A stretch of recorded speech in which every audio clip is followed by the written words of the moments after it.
नाहार और रूही ने मिलकर सुकून की आत्मा को किया कैद। तभी नाहार ने उठाया ऐसा कदम कि सुकून के उड़े होश।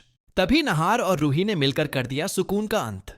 जब नाहार ने सुकून को कसकर पकड़ लिया और हनुमान चालीसा की गूंज पूरे कमरे में फैल गई, तब सुकून की आत्मा रूही के शरीर में तड़पने लगी। शरीर कांप उठा, आंखों से आग बरसने लगी और सुकून बुरी तरह चिल्लाने लगी। लेकिन इस बार ना हारने वाला नाहार था और ना टूटने वाली रूही, क्योंकि आज सिर्फ जंग नहीं थी, आज फैसला था कि जीत दिव्य शक्ति की होगी या अंधेरी आत्मा की। नाहार ने जैसे ही सुकून को गोद में कसकर पकड़ा और हनुमान चालीसा पढ़ना शुरू किया, हवा का माहौल अचानक बदल गया। उसकी आवाज में शक्ति थी और सुकून की। आत्मा पहली बार डर गई। रूही का शरीर जिसमें सुकून की आत्मा थी तड़पने लगा। सुकून चीखते हुए बोली, नाहार, ये तुम क्या कर रहे हो? मुझे छोड़ो। वह शरीर को झोर रही थी, नाखूनों से नाहार को चोट पहुंचाने की कोशिश कर रही थी, हाथों और पैरों से बचने की कोशिश कर रही थी, लेकिन नाहार ने उसे नहीं छोड़ा। उसकी पकड़ मजबूत होती गई और मंत्रों की गति तेज।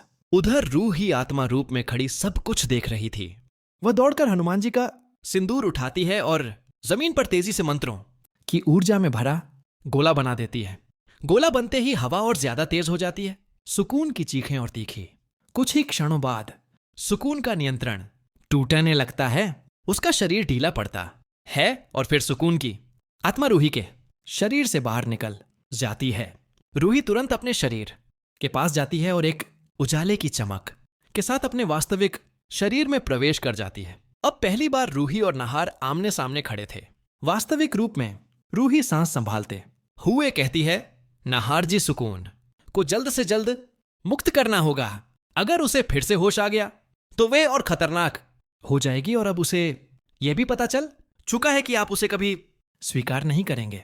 नाहार रूही की आंखों में देखता है और दृढ़ आवाज में कहता है, रूही, मैं तो उम्र सिर्फ तुम्हारा हूं और अब कोई ताकत हमें अलग नहीं कर सकती। लेकिन इससे पहले कि दोनों आगे कुछ सोचते जमीन पर पड़ी, सुकून की आत्मा अचानक झटके के साथ उठ बैठती है। उसकी आंखें खून की तरह लाल थीं, चेहरा क्रोध से भरा। वह गुर्राती है, तुम दोनों को लगा कि मैं इतनी जल्दी हार मान जाऊंगी। नाहार, एक दिन तुम मुझे खुद अपनाओगे, यह मेरा वादा है। नाहार आगे बढ़कर कहता है, सुकून, यह सपना छोड़ दो। तुम अब कभी भी रूही के शरीर को छू भी नहीं पाओगी, यह मैं वचन देता हूं। सुकून जोर से हंसती है। वह पागलपन वाली हंसी थी। फिर वह रूही की ओर बढ़ती है और कहती है, रूही, आज तुम्हारा अंत पक्का है। अब तुम मुझे नहीं रोक पाओगे। रूही पीछे हटती है, लेकिन इस बार डरी नहीं। वह गुस्से और विश्वास में मजबूत थी। तभी नाहार उसके सामने खड़ा हो जाता है और गरजते हुए कहता है, सुकून, ध्यान से सुन लो। अपनी रूही को बचाने के लिए मैं किसी भी शैतानी ताकत से लड़ सकता हूं।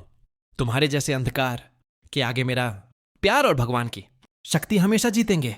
रूही और नहर की जिंदगी में आई फिर से एक नई मुसीबत। इस मुसीबत का नाम क्या होने वाला है? अग्नि। अग्नि क्या? फिर से लौट के आने वाले रूही और नहर की जिंदगी में आखिरकार सुकून के जाने कि जी हां दोस्तों, अगर आप लोगों को मेरी ये वीडियो अच्छी लगी हो तो इस तरह की मजीद वीडियोस देखने के लिए मेरा चैनल को सब्सक्राइब करना ना भूलें और कमेंट में आई सपोर्टर भी लिखना भी ना